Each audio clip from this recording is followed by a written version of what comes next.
Online से ज़्यादा better है ऑफलाइन। ठीक है कि बच्चा ओबियस आ रहा है, अगर ऑफलाइन में आप थेरेपी कराते हैं तो उसमें 99% श्योरिटी है कि बच्चे में इंप्रूवमेंट आएगा ही आएगा और ठीक भी होगा जो भी प्रॉब्लम है। जूम मीटिंग में हो या गूगल मीटिंग में हो या डायरेक्ट व्हाट्सएप पे हो, 1 to 1 ही है कि एक थेरेपिस्ट एक बच्चा ऑनलाइन में कर रहे हैं। तो उसमें ये होता है कि हम पेरेंट्स को भी गाइड कर रहे हैं। जैसे एक सिंपल सा बॉल है, वो 100-200 रुपये का आता है, ठीक, बच्चा 4 साल का है ना, तो 4 फीट के डिस्टेंस पे बच्चे को ना कैच थ्रो करना चाहिए, जो हमारे ऑटिज्म बच्चे नहीं कर रहे हैं। ठीक है, फिर थेरेपिस्ट वो एनालाइज करते हैं कि नहीं, इनको 1 फीट के डिस्टेंस पे कैच थ्रो कराओ। 1 फीट पे किया कुछ दिन में, फिर 2 फीट पे आया, फिर 3 फीट पे आया, फिर 4 फीट पे आया। जब ये कर रहा है फिर भी ओटी का नहीं कंप्लीट हुआ, फिर इसको क्या किए, फास्ट कर दिए।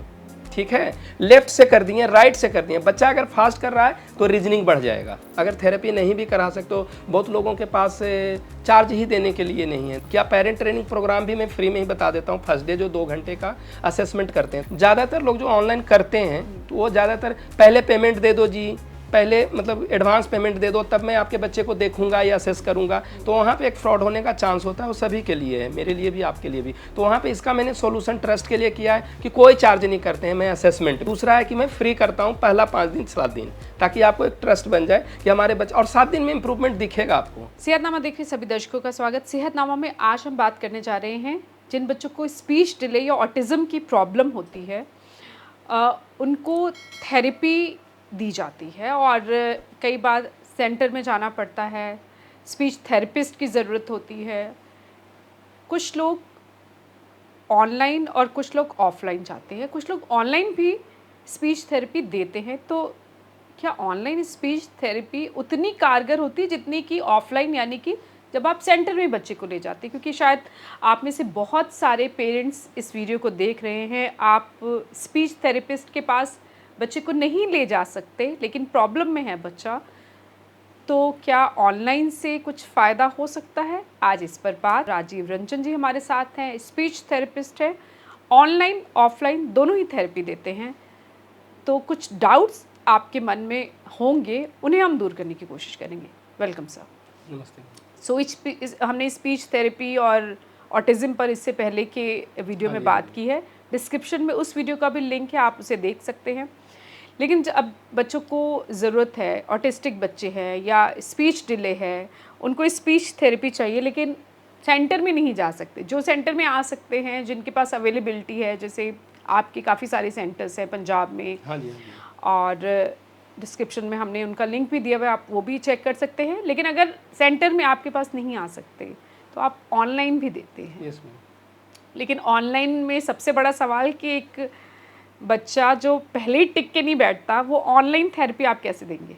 जैसे मेरे पास अभी प्रेजेंट टाइम में करीब 70-75 लोग ऑनलाइन करा रहे हैं पर डे। हमारी टीम है पूरी स्पीच थेरेपिस्ट का, तो वो करते हैं। जैसे बहुत सारे ज़्यादातर हमारे जो हैं बच्चे हैं वो बाहर से हैं, यूएस, कनाडा, न्यूजीलैंड, लंदन, ये सब से हैं।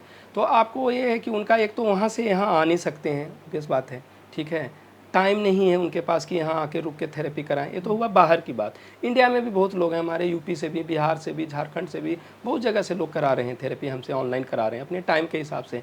तो इसमें तो 2 फ़ायदा एक है कि एक तो उनको टाइम बचता है, ठीक है, फ़ायदे भी हैं, कुछ नुकसान भी है। जैसे आपने बोला टाइम बच गया, आने जाने का हो गया, बच्चे को भी अपने हिसाब से शेड्यूल से, स्कूल से आ गया, कुछ भी हो गया, उस हिसाब से भी करते हैं, अपने टाइम के हिसाब से ही वो शेड्यूल लेते हैं। दूसरा ये है कि आपने पूछा मैम कि ऑनलाइन में क्या फ़ायदा होगा, वो तो पहले ही नहीं बैठ रहा है बच्चा, ठीक है, या ऑफलाइन कारगर है। तो ऑब्वियस है कि ऑनलाइन से ज़्यादा बेटर है ऑफलाइन। ठीक है कि बच्चा ऑब्वियस आ रहा है, अगर ऑफलाइन में आप थेरेपी कराते हैं तो उसमें 99% श्योरिटी है कि बच्चे में इंप्रूवमेंट आएगा ही आएगा और ठीक भी होगा जो भी प्रॉब्लम है, वो स्पीच डिले का प्रॉब्लम है या ऑटिस्टिक का प्रॉब्लम है, जो भी प्रॉब्लम है। ठीक है, दूसरी चीज़ आपने पूछा कि पहले मोबाइल में कहाँ से वो कर पाएगा या टीवी, ऑनलाइन में कैसे करते हो, यही है कि कैसे करोगे, बच्चा तो ठीक ही नहीं रहा है, तो भागे जा रहा है, मदर पहले ही परेशान है, पेरेंट्स माँ ही नहीं बिठा पा रही बेचारी बच्चे को, नहीं तो घर में कैसे करेगा, और मोबाइल से कैसे करोगे आप, ऑनलाइन में कैसे करोगे। तो ऑनलाइन कहाँ, ये जेन्युइन सवाल है, लेकिन इसका आंसर ये है कि ज़्यादातर पेरेंट्स नहीं बिठा पाते हैं और या बोलते हैं मोबाइल क्यों दिखा रहे हो। तो मोबाइल का ये है कि वो आधे घंटे का सेशन होता है, लेकिन हम करते हैं पर डे। इसमें 2 चीज़ें होता है कि मैं पेरेंट्स को भी ट्रेंड कर रहा हूँ, ठीक है, कि इधर से जैसे जो हमारे थेरेपिस्ट होते हैं, जूम मीटिंग में हो या गूगल मीटिंग में हो या डायरेक्ट व्हाट्सएप पे हो, 1 to 1 ही है कि एक थेरेपिस्ट एक बच्चा ऑनलाइन में कर रहे हैं। तो उसमें ये होता है कि हम पेरेंट्स को भी गाइड कर रहे हैं कि जैसे बच्चा नहीं बैठ रहा है तो ऑब्वियस इधर से बोलेंगे बिठा लो मैम, ये तो सिंपल है, इसमें तो थेरेपी का कोई कॉन्सेप्ट नहीं है जी। तो थेरेपिस्ट जो होते हैं उनके बच्चे को पहले असेस करते हैं, देखते हैं कि बच्चा क्यों नहीं बैठ रहा है, क्यों नहीं बच्चे को अटेंशन आ रहा है, क्यों बच्चा भागे जा रहा है। तो असेसमेंट के हिसाब से के लिए उसके बाद उनका प्रोग्राम बना दिए कि शॉर्ट टर्म प्रोग्राम ये है जी, रोज के रोज पर डे। तो पेरेंट को उसमें इन्वॉल्व करते हैं। अब पेरेंट को बोल रहे हैं पकड़ो उसको ज़बरदस्ती बिठाओ सोफे पे, ओबियस है कि बिठाया फिर भी बच्चा ऐसे ऐसे करके भाग गया, ठीक है, पेरेंट तो पहले ही परेशान है कि नहीं बैठ रहा है जी। फिर थेरेपिस्ट इधर से वो देख रहे हैं कि बच्चा क्यों नहीं बैठ रहा है, क्या उसे किसी चीज़ की नीड है या खुद वो एंजाइटी में है, किस लिए नहीं कर रहा है। तो जो थेरेपिस्ट हमारे वो ऑब्जर्व करते हैं और पेरेंट का क्या मूवमेंट है, कैसे अटेंशन कर रहे हैं, तो वो एट ए टाइम तुरंत इधर से जो भी होता है ऑनलाइन में कि उनको गाइड करते हैं, नहीं मैम ऐसे नहीं ऐसे नहीं ऐसे करो, मैम ऐसे नहीं ऐसे करो, नन स्टॉप वो आधे घंटे तक करते हैं। और उसमें ये होता है कि 1 दिन 2 दिन 4 दिन में इम्प्रूवमेंट दिखने लगता है,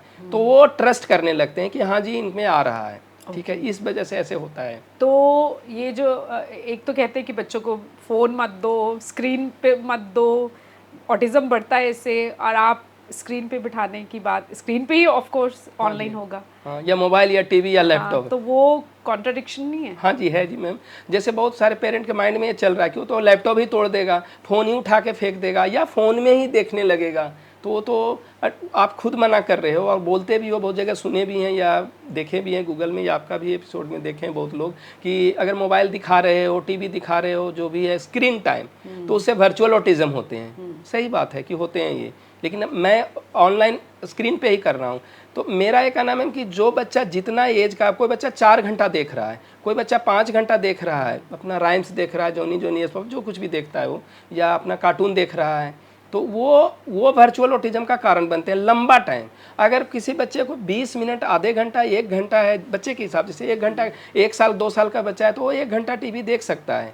ऐसा नहीं है कि टीवी और स्क्रीन पॉइजन है, ठीक है, ऐसा नहीं है। हाँ, लिमिट होना चाहिए, ठीक है, लिमिटलेस पॉइजन है। जैसा एज है। तो जो हम थेरेपी करते हैं उसमें अगर बच्चा मोबाइल में नहीं कर रहा है, लैपटॉप में नहीं कर रहा, तो जरूर पेरेंट हम बच्चे को देख रहे हैं, जरूर नहीं कि टीवी के सामने ही खड़ा रहे बच्चा, टीवी या मोबाइल के सामने ही रहे स्क्रीन में, हम दूर से भी कैमरा से देख लेते हैं। बहुत सारे पेरेंट हैं जिनके बच्चे बड़े हो गए, वो नहीं करना चाहते हैं, तो डायरेक्ट एलसीडी से ही कनेक्ट कर देते हैं मुझे, ठीक है, तो वो बच्चे को देखने में नहीं लगता है। सिर्फ पेरेंट को गाइड करते हैं, पेरेंट एट ए टाइम करते हैं और इधर से इंस्ट्रक्शन देते जाते हैं, और इसमें इम्प्रूव होता है मैम। इसी वजह से बहुत सारे हमसे जुड़े हुए हैं। ठीक है, तो अब कैसे करते हैं आप थेरेपी ऑनलाइन वाली?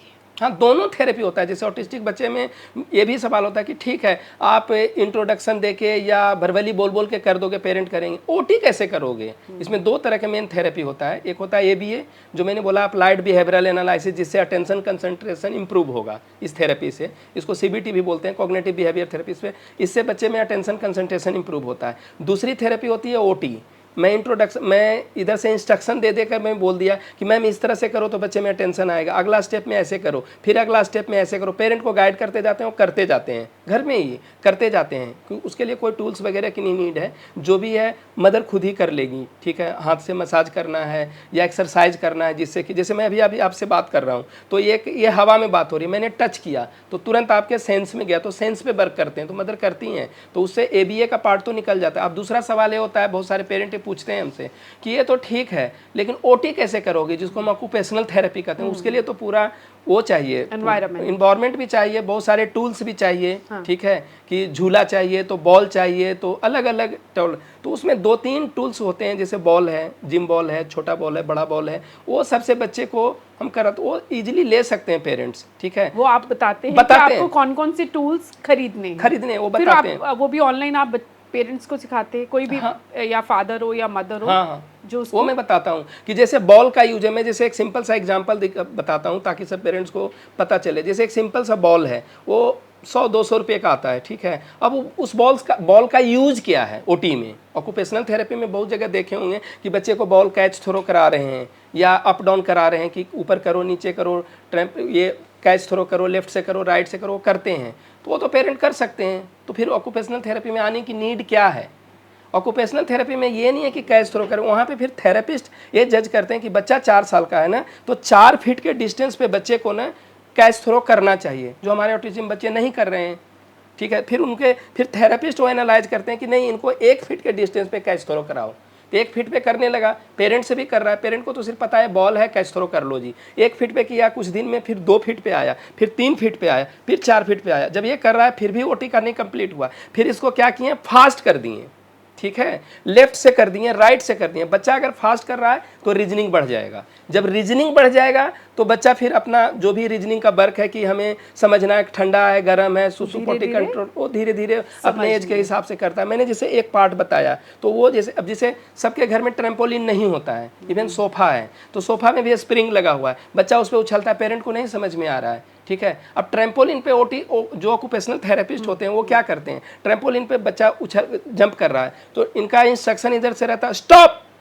रुक जाओ, जैसे वहाँ रुको बोल दो बच्चे को, तो नहीं रुकता है बच्चा, ठीक है। यही तो थेरेपिस्ट, पेरेंट भी बोल सकते हैं स्टॉप, नहीं रुकता है बच्चा, फिर थेरेपिस्ट उसको पकड़ते हैं, ठीक है, टच करके स्टॉप, फिर स्टॉप किया, तो बच्चे को ना फिर माइंड में वो हो गया ना कि हाँ मुझे एक्ट करना है, कहाँ मुझे रुकना है, नहीं करना है, तो फिर टच करके कर रहे हैं, तो फिर अब उनको बच्चे को ये भी सेंस आ जाता है कि ये 3 बार करते जंप करता हूँ ना मैं 4 बार तो मुझे स्टॉप बोलती है, तो वो उनका माइंड ना एक बार से वो होता है, रिमाइंड हो जाता है कि 4 बार में करना है। फिर जो ऑक्यूपेशनल थेरेपिस्ट होती हैं वो या होते जो भी हैं वो बोलते हैं क्या कि 4 बार में नहीं, अब 6 बार में मैं तुम्हें बोलूँगा, ताकि उनके ब्रेन को कन्फ्यूज किया, ठीक है। यही वजह है कि रोड पे आप खड़ा रहोगे ना तो बच्चे को हाथ पकड़े रहते हो, छोड़ दोगे तो क्रॉस कर देगा। जो ये ट्रैम्पोलिन पे सीखा, सोफा पे सीखा, अब थेरेपिस्ट क्या करते हैं, स्टॉप किए 6 बार में, फिर किए 4 बार में, कंफ्यूज करते हैं उनको, फिर 10 बार में, ताकि उनका माइंड पूरी तरह से ना वो ट्रेंड हो जाए। तो ऐसा नहीं है कि सोफा पे उछल रहा है तो उछलने में उनका बॉडी कोऑर्डिनेशन सही होता है, बॉडी कोऑर्डिनेशन माइंड के साथ कोऑर्डिनेट हुआ तो वही चीज़ आपको ना दुनिया में दिखेगा कि रोड पे बच्चा क्रॉस नहीं कर रहा है। ऐसे स्टेप बाय स्टेप आप थेरेपी देते हैं, ऑक्यूपेशनल थेरेपी जो होती है, दोनों थेरेपी। तो ये थेरेपी आप पेरेंट्स को घर पे सिखाते हैं, हाँ जी, हाँ जी, कि आपको ये करना है स्टेप बाय स्टेप, वो करता हुए दिखाते हैं मैम, करता नहीं है बच्चे को। जैसे बच्चा और पेरेंट है, इधर से थेरेपिस्ट हैं जो ऑनलाइन में बात कर रहे हैं हम लोग, तो ऑनलाइन में एट ए टाइम बताते हैं, ताकि ऐसे भरभली बोलने का तो मैं ऐसे भी बोल दूं, लेकिन वो पेरेंट नहीं करते। एट ए टाइम प्रॉब्लम आया कि अब आपने तो बोल दिया जी कि 4 फीट पे नहीं कर रहा है, 1 फीट पे, मेरे से तो कर ही नहीं रहा है। पेरेंट का ये भी होता है ना, 1 फीट पे मैं दे रहा हूँ बॉल बच्चे को, कैच थ्रो नहीं कर रहा है, कैच कहाँ कर रहा है, वो तो भाग रहा है, कहाँ रुक रहा है। तो थेरेपिस्ट एनालाइज करती है कि बच्चे को कैसे करना है, जिसे हम करते हैं ऑफलाइन में, सेम चीज़ पेरेंट को बोलते हैं। टफ होता है जो चीज़ ऑनलाइन में होना, ऑफलाइन में होना चाहिए, तो टफ है मैम, टफ है, थोड़ा टाइम लगता है, पेरेंट का पूरा मोटिवेशन रहता है, पेरेंट से बहुत मेहनत करते हैं। हाँ, लेकिन एक अगर आप एक जिन्हें पता है स्पीच थेरेपिस्ट, जो एक्सपर्ट की निगरानी में अगर कुछ करेंगे तो उससे फ़र्क पड़ेगा, नज़र आएगा।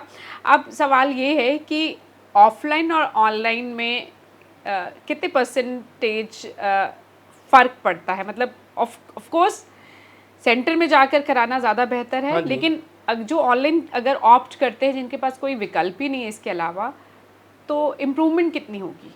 इम्प्रूवमेंट का चांस डिपेंड करता है मैम प्रॉब्लम कितना है, एक ये भी है, पहले असेसमेंट में ही पता चलता है, वो बता देते हैं हम लोग कि जब असेसमेंट करते हैं तो उनमें बता देते हैं। पहला कितना टाइम ज़्यादा लगता है इसमें? हाँ, ऑनलाइन में ज़्यादा लगता है टाइम, दोनों हम करते हैं, ऑनलाइन ऑफलाइन करते हैं, रोज के रोज थेरेपी करते हैं, मंडे टू सैटरडे रोज करते हैं थेरेपी, जो हमारा पैटर्न है, ऑनलाइन में भी ऑफलाइन में भी, ठीक है। और दूसरा चीज़ है कि जो हम असेसमेंट करते हैं वो ऑनलाइन हो या ऑफलाइन हो, वो फ्री ऑफ कॉस्ट होता है, कोई चार्ज नहीं लेते हैं हम असेसमेंट का।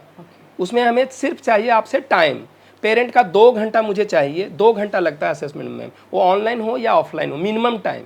उसमें हम हर चीज़ बताते हैं, प्रॉब्लम क्या है बच्चे को, उसका सॉल्यूशन क्या है, आप घर पे क्या कर सकते हो, अगर थेरेपी नहीं भी करा सकते हो, बहुत लोगों के पास चार्ज ही देने के लिए नहीं है, तो उनका मैं घर में भी बता देता हूँ। ओवरऑल क्या पेरेंट ट्रेनिंग प्रोग्राम भी मैं फ्री में ही बता देता हूँ। फर्स्ट डे जो 2 घंटे का असेसमेंट करते हैं, तो असेसमेंट में पहले बच्चा असेस किया, फिर पेरेंट को हर चीज़ बता देते हैं कि थेरेपी में हम क्या करेंगे, लोग क्या करते हैं, और सबसे most of the important time है कि बच्चा आपके पास ज़्यादातर रहता है, तो मैं पेरेंट को भी बता देता हूँ, अगर जो नहीं अफोर्डेबल करते हैं, अफोर्ड नहीं कर पाते हैं, तो उनको भी बता देते हैं कि आप क्या कर सकते हो स्टेप बाय स्टेप। और उनके लिए मैं एक नंबर भी जारी करता हूँ कि अगर आप नहीं भी करा रहे हो ना, तो हर हफ्ता मुझे वीडियो बना के भेजो, मैं रिप्लाई करता जाऊँगा कि इसके बाद ये, इसके बाद ये, इसके बाद ये, या कोई भी थेरेपिस्ट मेरी जो टीम में है वो कर देगी, उसका कोई चार्ज नहीं लेते हैं हम, फ्री है वो, ठीक है। और हम इस पे अब एक एपिसोड जरूर आपके साथ बनाएंगे कि पेरेंट्स घर पर कैसे अपने बच्चे को हाँ जी ट्रेन कर सकते हैं, थोड़ा थोड़ा ठीक कर सकते हैं। ठीक है। सवाल आपका रह गया मैम कि ऑनलाइन में फ़ायदा होता है ज़्यादा कि ऑफलाइन में होता है, ये मैं बताना चाहती हूँ।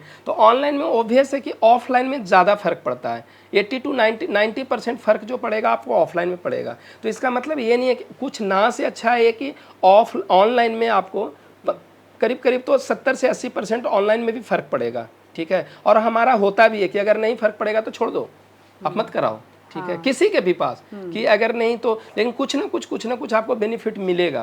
तो आप अब मेरा आखिरी सवाल ये है कि जो लोग ट्रस्ट नहीं कर पाते कि भाई ऑनलाइन तो नहीं शायद इतना कारगर नहीं होगा, तो वो ट्रस्ट कैसे करें कि ऑनलाइन भी काम करता है? हाँ, ट्रस्ट का रीज़न जो है ना मैम, ज़्यादातर जो ऑनलाइन में वो फ्रॉड होते हैं, जो एक मेन रीज़न है जो मुझे पता है। जैसे हम लोग गूगल पे भी पहले नहीं कर पाते तो ऑनलाइन में एक ट्रस्ट होता है, ये बजाय ज़्यादातर लोग जो ऑनलाइन करते हैं तो वो ज़्यादातर पहले पेमेंट दे दो जी, पहले मतलब एडवांस पेमेंट दे दो, तब मैं आपके बच्चे को देखूंगा या असेस करूंगा, तो वहाँ पे एक फ्रॉड होने का चांस होता है। वो सभी के लिए है, मेरे लिए भी आपके लिए भी। तो वहाँ पे इसका मैंने सॉल्यूशन ट्रस्ट के लिए किया है कि कोई चार्ज नहीं करते हैं। मैं असेसमेंट में, जैसे मैंने पहले भी बोला कि फ्री ऑफ कॉस्ट है, सिर्फ आपसे चाहिए 2 या 3 घंटा टाइम, 1 to 1 ही करेंगे, बच्चे को भी देखेंगे, आपसे भी बात करेंगे, आपको भी बताएंगे। तो उसके लिए मैं चार्ज नहीं करता हूँ। एक चीज़ ये है, इससे ट्रस्ट आता है बहुत लोगों को।